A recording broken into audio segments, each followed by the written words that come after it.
Alice was 19 years old and lived on a remote mountain farm in northern Italy with her family. Life there was hard, while her father and brothers worked for the forestry company. She and her mother handled all the farm duties, from caring for the cows to chopping firewood. It was exhausting work, but on this cold September evening, Alice felt a spark of excitement she had never known before. She was going to her first party. The invitation came from Mrs. Parker, who owned the commercial hotel in town. At first, Alice's mother refused to let her go. There was too much work, and one of the younger children had an earache. But Alice begged, and finally her mother agreed, though with strict warnings. She could go, but she had to return in time for the morning milking, and she must never touch alcohol. Her mother said a prayer for her safety before watching her leave. As Alice rode her old bicycle down the mountain road, she felt truly happy for the first time in years. She was wearing a black evening dress that an uncle had sent from America long ago. Her mother rarely let her wear it, afraid it might get damaged. But tonight was special.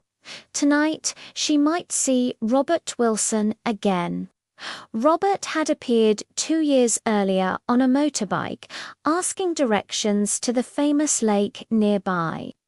Alice remembered that day perfectly. It was late summer, and wild red flowers bloomed at their feet as she pointed out the way. Her mother invited him in for tea, and somehow he ended up staying 5 days, helping with the farm work and fixing machinery.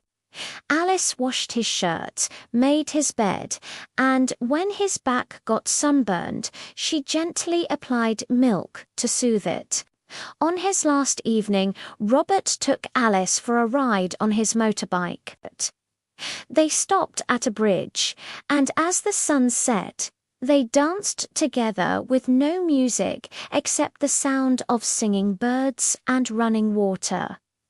Alice felt she was floating, but then Robert looked into her eyes and said words that broke her heart.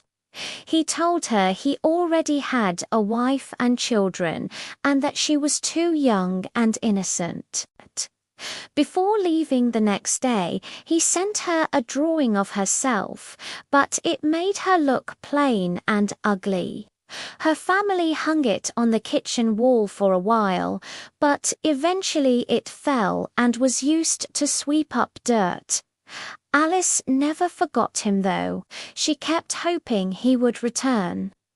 When Alice arrived at the hotel that evening, the street lights were just coming on. She went to the back door to avoid being seen entering through the public bar. 2 town girls, October and Mary, greeted her coldly. They whispered and giggled when they saw her dress, making her feel small and foolish. Mrs. Parker immediately put Alice to work, moving heavy furniture and cleaning floors. This was not the party Alice had imagined. The party was meant to honor Mr. Patrick Wilson, the local customs officer who was leaving his job. Alice's heart sank when she realized Robert was not there. Instead, there was a young factory worker named William with bright blonde hair who kept staring at her. During dinner, William poured drinks for everyone.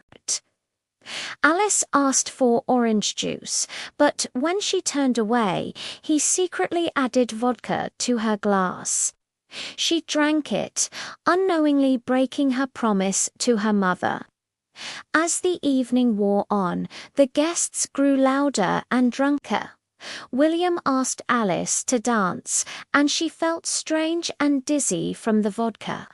He danced her into a dark hallway and kissed her, but she pulled away and ran back inside. Later, William became angry and aggressive.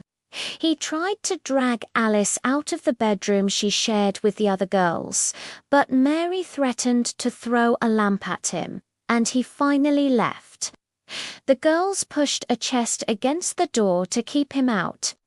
Alice lay in bed that night, exhausted and disappointed. This was what parties were like, she thought bitterly. There was no magic, no romance, only drinking and crude behavior. She heard water running somewhere in the building, but was too tired to investigate. At sunrise, she woke and dressed quickly. She had to get home for the morning milking. Downstairs, Alice discovered that someone had turned on the taps in the bar during the night, and vodka had flooded the floors. She carefully made her way to the door and left without saying goodbye. Outside, she found her bicycle had a flat tire, so she walked, pushing it along the frozen road. The sun was rising, and the ground was covered in frost. Everything looked cold and hard. Alice sat down on the grass halfway home, breaking the ice with her shoes. She thought about her life and realized how empty it felt. She had hoped the party would bring her something wonderful, perhaps even Robert. Instead, it had shown her the ugliness of the world beyond her mountain. When she finally reached the top of the hill, she could see her small grey house in the distance. It looked tiny and lonely at the end of the world, but it was home. As she walked toward it, Alice understood that her dreams of romance and adventure were just that, dreams. The real world was harsh and disappointing.